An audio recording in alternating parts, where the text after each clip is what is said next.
Morrow and HarperAudio present The Last Debutantes, a novel by Georgie Blalock, performed by Anne-Marie Gideon.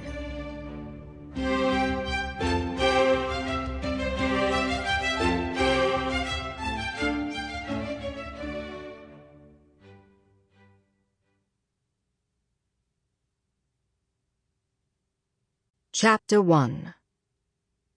The Lord Chamberlain is commanded by their Majesties to summon Mrs. Neville Chamberlain, Miss Valerie de Vere Cole, to a court at Buckingham Palace on Wednesday the 15th March 1939 at 9:30 p.m.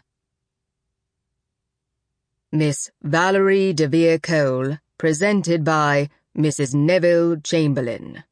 Lord Clarendon, the Lord Chamberlain, announced in his baritone voice. The Lifeguards band continued playing in the Buckingham Palace ballroom, but the conversation beneath the music stilled. Hundreds of debutantes in their white court dresses, with the required 18-inch train, watched from the red velvet benches against the gilded walls.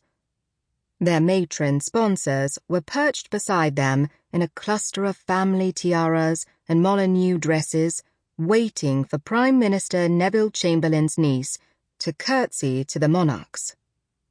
After 4 weeks of curtsey lessons and dress fittings, the moment was finally here, and Valerie couldn't move. Lord Clarendon cleared his throat, the gold oak leaf embroidery on his blue coat as crisp as his glare when Valerie didn't step forward. Gentlemen in military uniforms mingled behind the line of gentlemen-at-arms standing guard in the center of the room and whispered to one another about the pause. Valerie had interrupted the seamless procession of debutantes, and everyone had noticed. She still couldn't make her feet move. "Why the devil did I decide to do this? I don't belong here." She wore the required Prince of Wales ostrich feather headdress and a demure strand of pearls like the other girls, but she wasn't one of them. Her late father, Horace de Vere Cole, had seen to that. If she stepped in front of this crowd, someone was sure to announce that she didn't belong. Behind her, the court page in his red and gold Buckingham Palace livery fussed with Valerie's train, kind enough to pretend it was the dress, and not Valerie's nerves failing her. She gave the page a wan smile of appreciation. This was no time to fall to pieces. But still, she couldn't do anything except wonder how fast she could run from this deep in the palace to the car. She'd be the talk of the town then, the debutante who fled. Good heavens. The flick of a green feathered fan on the far side of the red carpet caught her attention. Her aunt, Anne Chamberlain, stood beside a gaudy Victorian candelabra, the light from it shimmering in the gold brocade of her gown and the facets of her emerald necklace. Even while Mary, Princess Royal, in her fringed tiara, scowled to shriveled old Princess Louise, Queen Victoria's aged daughter, Aunt Anne remained as unruffled by the hiccup as she had been by the long wait in the Rolls-Royce in the mall.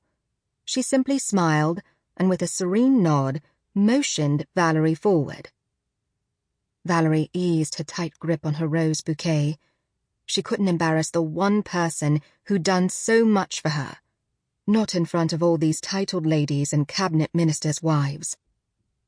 Valerie took a deep breath, and with the graceful stride she'd practiced in the corridors of No. 10 Downing Street, glided toward the monarchs. If anyone booed or hissed, she'd endure it as she had every insult and depredation flung at her during her 18 years. She had no choice. The satin skirt beneath her white tulle and silver-trimmed dress swayed with her stride as she crossed the red carpet. Above her, the crystal chandeliers illuminated the massive tapestries set into the walls and the statues in the arch above the royal canopy. The carpet seemed to go on forever until Valerie... Sample complete. Ready to continue?